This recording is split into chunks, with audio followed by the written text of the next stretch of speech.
Hello, everyone, and welcome back to my review of the Ayashimon manga. This manga ended up leaving me very disappointed, and I say this in the best way possible. I really had an absolute blast with this series, and it is really unfortunate what happened to it. I had so much fun, even in just the first volume's worth of content.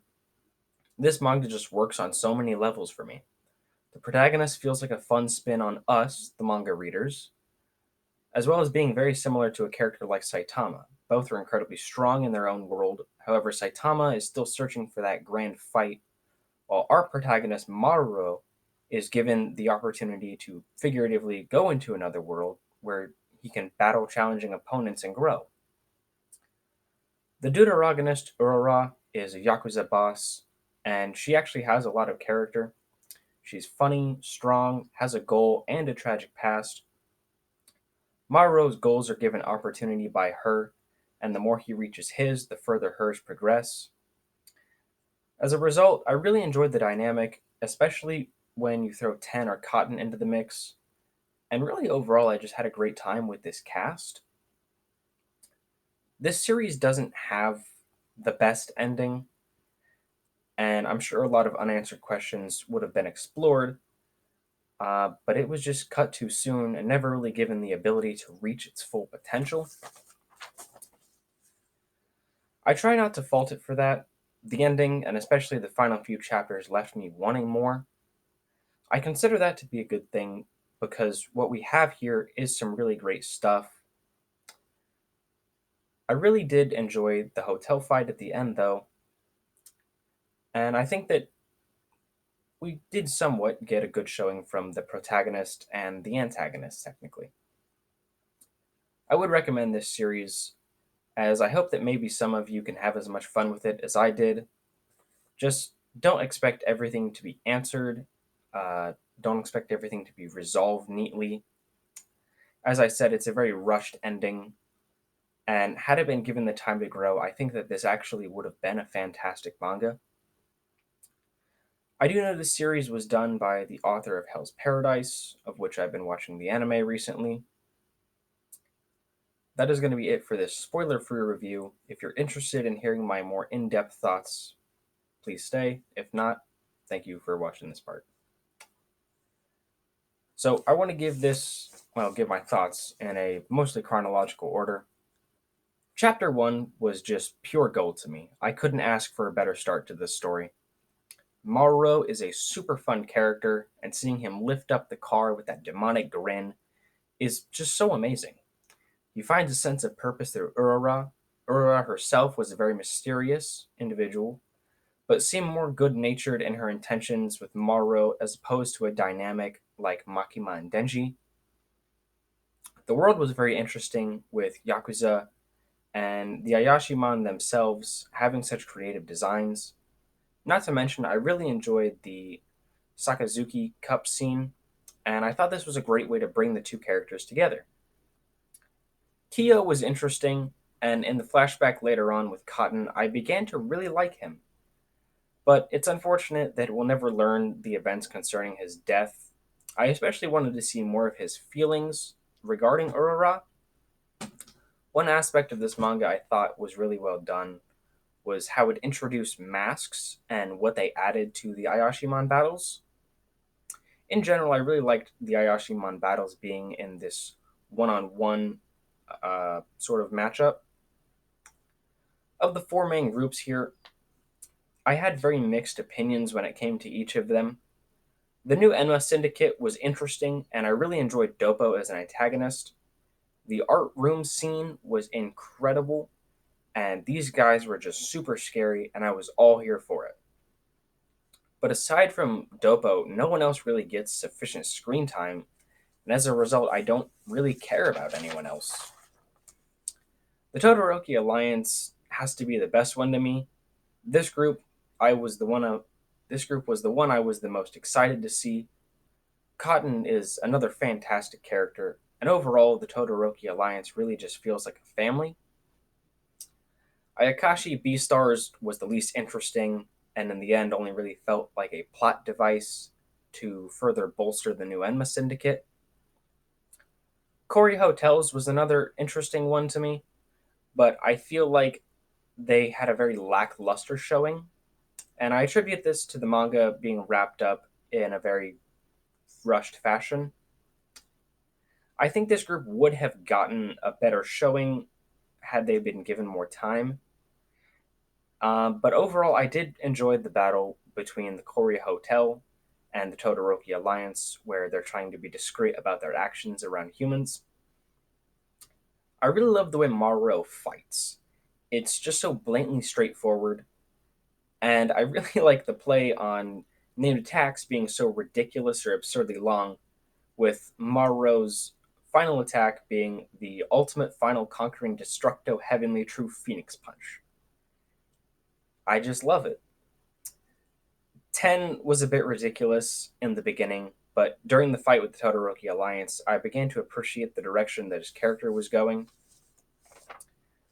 The reveal of Maruo being a Maribito had me very worried at first, as one of my biggest criticisms of Naruto is the Naruto and Sasuke reincarnation plotline, and how that ruined a lot of themes of early Naruto. I don't think it was handled disastrously in this series, more so I really just neither like nor hate it. I found Dopo's ability to be super creative, being that it's fire that steals heat, as well as his body being made out of fire. It is quite a concept that I don't believe I've seen before, but I may be wrong. Nevertheless, I had a blast reading Maruo versus Dopo. Maruo's tenacity in this fight, as well as the way he stands up for Aurora, really highlights why I find him to be such an enjoyable protagonist. This series does play up a lot of shonen tropes, but it's all done so well that I really can't complain. Maruo's inner thoughts about manga are some of the many reasons why I love manga. Some things that manga taught both Maruo and I is that there's nothing cool about punching people weaker than me. Heroes don't give up no matter what they face. When they fall down, they always get back up, and they don't turn to evil no matter what they go through. These are things that I have learned through anime and manga, and that apply heavily to how I live my life. This further extends to why I love antagonists so much, as looking at them, what shapes their character and their actions is so interesting, as it's like looking into a mirror at an individual who has a completely different outlook on things than I do.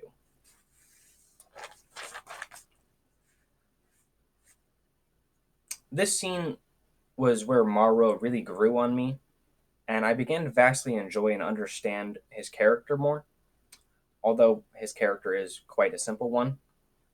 Aurora's transformation was another incredible scene to follow Maruo's. The design when she releases her full power looks magnificent. I do believe it is a fox, but I could be wrong. I also really liked the added scenes of her backstory explaining her mentality towards the world. Furthermore, in the next scene in the subway, Aurora apologizes, and I really did feel bad for her. Then Maruo tells her to stop lowering her head, as they are family. And he gives this surprisingly deep speech talking about if her dad messed up her life, it will never go away, but reading manga will help it go away for a little bit. Now, at first, this might seem silly or insensitive until you realize that Maruo's dad abused him all through his childhood and majorly messed up his life. But as a child, he read manga as a way to escape. He then offers to help Aurora settle issues with her dad, saying that they're family now, and I could be digging too deep here, but I think that Maruo is so persistent to help Aurora here because he genuinely does view her as family, and no one understands father problems like him. And so he can be the light in the dark that she never had. Then I absolutely love that Maruo has 10 draw on his back with a Sharpie, and these flowers look like the flowers in the sky in SpongeBob. I think it's a really subtle and great way to interject a small laugh into a serious scene. Then Aurora properly tattoos the marks on his back, and our group's out to head back into action. Chapter 11 is my favorite chapter of Ayashimon, as well as when Maruo and Aurora really grew on me.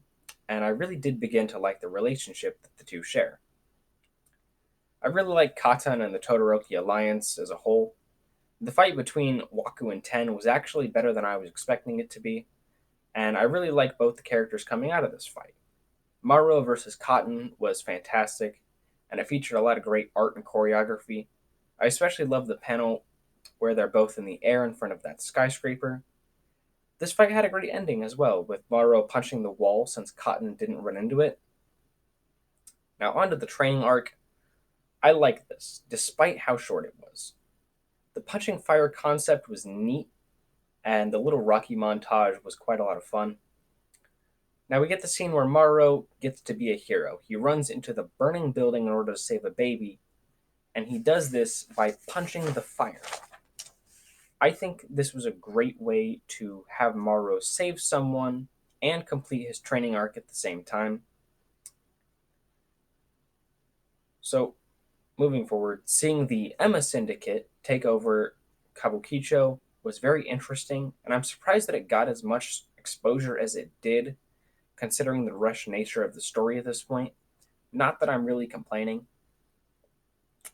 Waku's death, so to speak, was the most surprising page turn, next to Dopo showing up on the roof. Then we get to meet an individual from Kori Hotels. Now, considering how close the manga was to ending while I was reading it at this point, I genuinely did think that this group was going to get swept under the rug. Tamagawa wasn't all that interesting to me. He felt very one note, and time is my personality trait. Now, a concept I've definitely never seen before is the concept of a stack being used as a hotel. Not really going to go into detail, but I'm sure you can figure out what I mean. When it comes to Tamagawa versus Maro, I really wish the cliffhanger of chapter 22 was legitimate and that we actually got a rematch with Dopo as opposed to Tamagawa cloning Dopo. Still, for all intents and purposes, it's basically Maro versus Dopo round 2.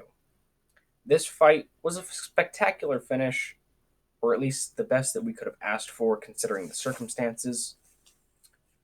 Maro punching and kicking through fire was a truly beautiful scene, and then he actually lands a real hit on Dopo's tangible body.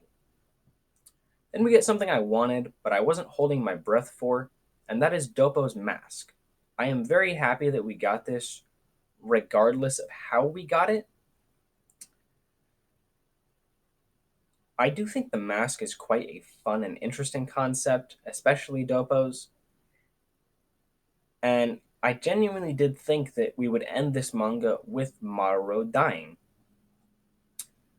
But now we get what I can only assume is a self insert of Yuji Kaku, describing his concept for the series, dealing with issues regarding the design of Maro, as well as how he wanted to kill off his last protagonist, which I assume he's talking about Hell's Paradise, and then the rush of the editor being at the door. This, I just can't help but feel, is an apology, and it's one that I accept because I really do feel bad for him. But this, in turn, is flipped on its head with this whole scene being Maro's inner world. His subconscious is a manga studio, which I think is a really fantastic concept. Maro gets back up and is ready to fight with everyone and bring Tamagawa back to his senses. And this fight does feature Cotton and Ten setting up Maro to use his final move. I actually really like this and how the fight ended, with Maro realizing what it means to be a shonen protagonist, that it's not all about being strong, that there are also fights to rescue people too. And we even have Urara stepping in to help him, and they save Tamagawa together. Now, we do get this line alluding to Dopo's motives being deeper than just taking control of Kabukicho. This is somewhat interesting, but it will never be explored, and as a result, I don't really care. Maro and Urara are ready to stand together against any danger as long as they have each other, and we actually get a pretty good panel here of everyone.